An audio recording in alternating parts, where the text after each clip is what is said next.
जरूर करानी है, खासकर तब जब विवाह हो गया है और फैमिली अगर प्लान कर रहे हैं। डॉक्टर अरोड़ा, आप कुछ? मैं इसमें थोड़ा सा और आगे कहना चाहूंगा। हम अक्सर देखते हैं कि बच्चा जब स्कूल में एडमिशन लेता है तो उसका ब्लड ग्रुप टेस्ट करते हैं। मेरा ख्याल है ब्लड ग्रुप तो इसलिए टेस्ट किया जाता है किसी को ब्लड की आवश्यकता न पड़ जाए अचानक, जो कि जिंदगी में 99% लोगों को आवश्यकता नहीं पड़ती। जबकि थैलेसीमिया एक ऐसा टेस्ट है जो उसको जिंदगी में आवश्यकता पड़ेगी। शादी तो होनी ही है, बच्चे भी होने से 1% छोड़ भी दे तो उस हालत में हम थैलेसीमिया की जांच भी जिंदगी में एक ही बार करानी है।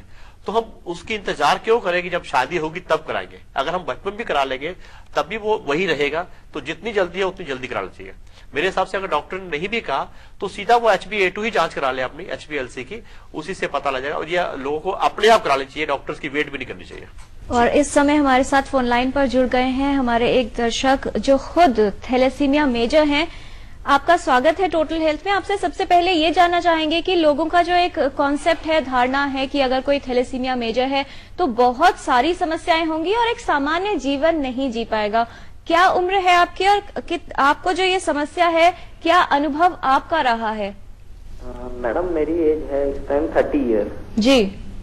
और मुझे ये शुरू हो गया था 3rd मंथ से ही, जब से मैं 3 महीने का था। तो मेरे पेरेंट्स ने मुझे इतना सपोर्ट किया कि मुझे ये कभी ऐसा महसूस ही नहीं होने दिया कि थैलेसीमिया है या कुछ भी है। मेरी सोसाइटी ने मुझे बहुत सपोर्ट किया। और वैसे एक्चुअली है भी नहीं ऐसा कुछ भी, लोगों के वहम है ये सिर्फ। मैंने अपनी इतनी उम्र टपा दी, 30 साल टपा दिया मैंने इसके साथ। और मैं अपना खुद का बिजनेस कर रहा हूँ। मेरे पेरेंट्स ने मुझे इतना सपोर्ट किया हमेशा। हर 15 दिन में 2 यूनिट ब्लड अरेंज करना, और वो भी यहाँ से 250 किलोमीटर दूर रेड क्रॉस सोसाइटी दिल्ली से लेके आना जी। स्पेशल लड़का जाता है लेने के लिए, तो दवाई स्पेशल लेने जाता है दिल्ली से बंदा है। तो ये सब चीजें सपोर्ट। और बच्चे के लिए बीमारी के अलावा बहुत सी दिक्कतें हैं, तो जाहिर सी बात है कि अगर जानकारी पहले से हो तो वो बेहतर होगा। जानकारी का क्या स्तर आप इस समय देखते हैं अगर अपने देश की बात की जाए? मैं पहले दिक्कत पे 1-2 चीज और ऐड करना चाहूंगा। एक तो ये है कि शुरू में तो एक ही यूनिट ब्लड की जरूरत होती है, लेकिन जैसे जैसे बच्चे की एज बढ़ती है तो ये समझ लीजिए कि महीने में 2 बोतल, और सब जब एडल्ट हो जाता है तो 3-4 यूनिट तक ब्लड की आवश्यकता पड़ती है, जो कि बहुत ज्यादा है। प्लस दूसरी जो सबसे बड़ी प्रॉब्लम आती है हेपेटाइटिस बी। मालूम डॉक्टर जगदीश चंद्रा, अगर मान लीजिए एक बच्चे का जन्म हुआ जो कि रोगी है, थैलेसीमिया मेजर है, आपने ये कहा कि 4 से 6 महीने में उसके लक्षण आने शुरू हो जाएंगे, लगभग 6 महीने से 2 साल के बीच में। जी, किस तरह के लक्षण होंगे और शुरुआती दौर में क्या समस्याएं होंगी जिससे वो बच्चा सफर करेगा? जी, हमने चर्चा की इस पर कि उसको जैसे खून की कमी होती है तो वो चिड़चिड़ा होने लगता है, पीला दिखता है, और थोड़ा सा उसकी ग्रोथ भी नॉर्मल नहीं होती, कभी कभी हल्का बहुत बुखार आ जाता है। और संदीप जी हैं हरिद्वार से फोन लाइन पर। संदीप जी, आपका स्वागत टोटल हेल्थ में। क्या जानना चाहते हैं आप? Good morning everybody. Good morning to you. Ma'am, actually मैं जानना चाहता हूँ, मेरे घर में एक लेडी है प्रेग्नेंट, उनका डॉक्टर ने नॉर्मल टेस्ट कराया था ब्लड जी, लेकिन उन्होंने कोई थैलेसीमिया टेस्ट के लिए कोई हमारे को बताया नहीं। लेकिन मैं उस रिपोर्ट को कैसे चेक करूँ कि इसके अंदर ये सब नॉर्मल है या नहीं है? जी। डॉक्टर राधिका, क्या कहना चाहेंगी? नॉर्मल इनको टेस्ट के लिए नहीं बोला गया, प्रेगनेंसी के दौरान जो है थैलेसीमिया की जांच नहीं करवाई गई है, नॉर्मल ब्लड टेस्ट हुआ है, तो अब कैसे ये जांच करवाएं या क्या करें? और तो अगर इनका जो सारे पैरामीटर्स जैसे अभी हमने डिस्कस किया, अगर वो नॉर्मल है तो जरूर ये देखिए, इनको खुद ही ये नॉलेज शायद ये कुछ लिमिट तक लिमिटेशन होती है कि कोई कैसे पहचाने कि नॉर्मल है या नहीं। जरूरी है कि सबसे पहले अपने डॉक्टर से बात करें, उनकी सलाह लें कि इनमें से ऐसे कोई लक्षण तो नहीं है जो कि हमारे को आगे टेस्टिंग की जरूरत है। मैडम, आपसे ये जानना चाहेंगे कि आपकी जो शादी हुई है, आपने जब ये डिसीजन लिया आपके लिए कितना मुश्किल था, और अब जब अभी जितना समय हुआ है आपकी शादी को, आपका क्या एक्सपीरियंस है या कैसा महसूस करती हैं आप? स्टार्टिंग में तो मुश्किल हुई थी, एक्चुअली फैमिली रिलेटिव्स कोई भी एग्री नहीं कर रहा था मैरिज के लिए,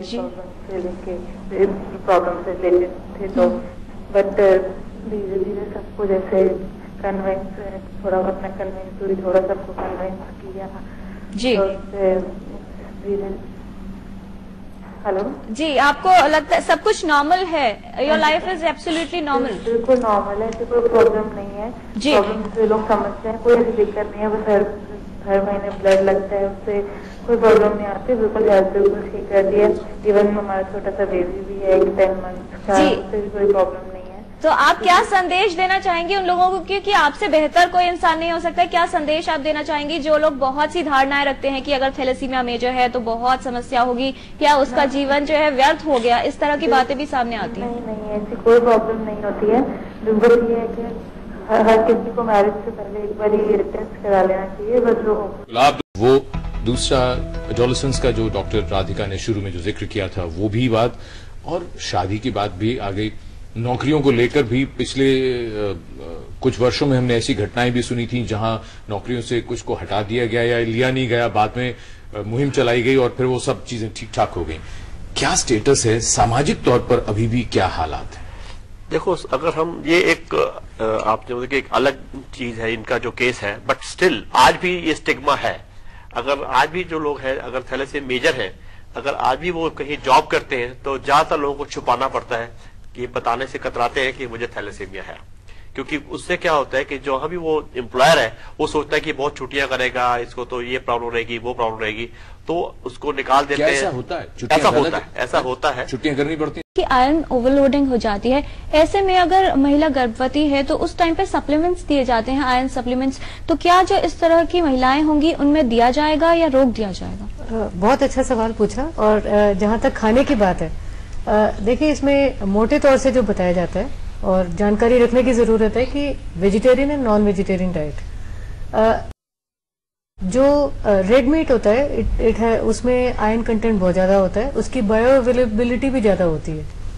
तो इन लोगों में क्योंकि बॉडी रिकॉग्नाइज करती है कि आयरन की कमी है तो एब्जॉर्प्शन ज्यादा हो जाती है। तो थोड़ी सी एहतियात खाने में ये जरूर इनको ध्यान रखना पड़ता है कि एक तो रेड मीट जो होती है उसको, उस चीज को कम खाएं। जो non meat source of iron in food है, जैसे वेजिटेरियनिज्म जो है, एडवाइज ये करा जाता है कि आप खाना खाने के बाद चाय पिएं। ओके, ये जरूरी है। तो ये प्रेगनेंसी में भी जरूरी है कि लेडीज, और जैसे आपने पूछा आयरन सप्लीमेंट्स, तो आयरन सप्लीमेंट्स इनमें नहीं दिया जाता, नहीं ना दिया जाए तो बेटर है। थोड़ी थोड़ी मात्रा में इनको ब्लड ट्रांसफ्यूजन की जरूरत पड़ती है फ्रीक्वेंट इंटरवल्स में। लेकिन वो भी गायनेकोलॉजिस्ट डिसाइड करेंगी। जो इनका थैलेसीमिया का ट्रीटमेंट है, ये जो भी ट्रीटमेंट चलता है ये मल्टी डिसिप्लिनरी ट्रीटमेंट चलता है। इसमें हिमेटोलॉजिस्ट की जरूरत होती है, फिजिशियन की जरूरत है, ऑब्स्टेट्रिशियन की जरूरत है, पीडियाट्रिशियन की, सबके पार्टिसिपेशन पे चलता है। तो एक डॉक्टर के लिए या उन दंपतियों के लिए जो कि थैलेसीमिया ट्रेट या थैलेसीमिया माइनर है, ये कहना है हमारे विशेषज्ञ का। आज हम बात कर रहे हैं थैलेसीमिया रोग के बारे में। बहुत सी बातें हमने जान ली हैं, ये चर्चा जारी रहेगी इस छोटे से कमर्शियल ब्रेक के बाद। आप कहीं मत जाइएगा, देखते रहिए टोटल हेल्थ। की हमने बात कही, इसके अंदर ब्लड ट्रांसफ्यूजन तो एक चीज हुई, दूसरी बात आती है बोन मैरो ट्रांसप्लांट। अगर एज एन ऑप्शन देखें, कब करवाना चाहिए, किसे करवाना चाहिए और क्या लिमिटेशंस या क्या फायदे हैं? जी, बोन मैरो ट्रांसप्लांट एक तरह से थैलेसीमिया का क्यूरेटिव ट्रीटमेंट है, जिसका अर्थ है ये अगर बोन मैरो ट्रांसप्लांट करवाया और वो सक्सेसफुल रहा तो ये थैलेसीमिया का रोग बिल्कुल जड़ से हो जाता है और उसको फिर पेशेंट को ब्लड ट्रांसफ्यूजन की जरूरत नहीं होती है। अगर किसी परिवार में कोई thalassemia major, transfusion dependent thalassemia major है और वो सोचते हैं कि वो ब्लड ये बोन मैरो ट्रांसप्लांट कराना चाहते हैं, तो उनको जब बच्चा छोटा हो तभी से बोन मैरो ट्रांसप्लांट करने वाले सेंटर्स पे जाकर के उन स्पेशलिस्ट से बात करनी चाहिए। इसके लिए 2-3 चीजों की जरूरत होती है। एक तो बोन मैरो ट्रांसप्लांट जो है अपने भाई या बहन जो HLA मैच्ड हों उन्हीं से बोन मैरो लेकर के ट्रांसप्लांट किया जाता है। तो एक तो वो HLA टाइपिंग उन सेंटर्स पे कराना जरूरी है, और उसके अलावा जो जहां कुछ जगहों पे अवेलेबल है सरकारी अस्पतालों में, तो वहां पे कई सारे पेशेंट होंगे तो उनको थोड़ा वेट इंतजार भी करना पड़ सकता है। इसीलिए जब भी बच्चे को थैलेसीमिया की डायग्नोसिस हो उस समय और उनका विचार है ट्रांसप्लांट करने का, अगर कोई भाई बहन है उससे पहले, तो पहले से ही जाकर के वहां bone marrow transplant. Bone marrow transplant एक बहुत अच्छी ऑप्शन हो सकती है, लेकिन सवाल फिर वही उठता है कॉस्ट का, अवेलेबिलिटी का। यही सवाल ऐसा है कि बोन मैरो ट्रांसप्लांट का बेस्ट टाइम जो होता है, अगर बच्चा 5 साल से छोटा होता है उसके अंदर कॉम्प्लिकेशंस कम होती हैं, तो उसका रिजल्ट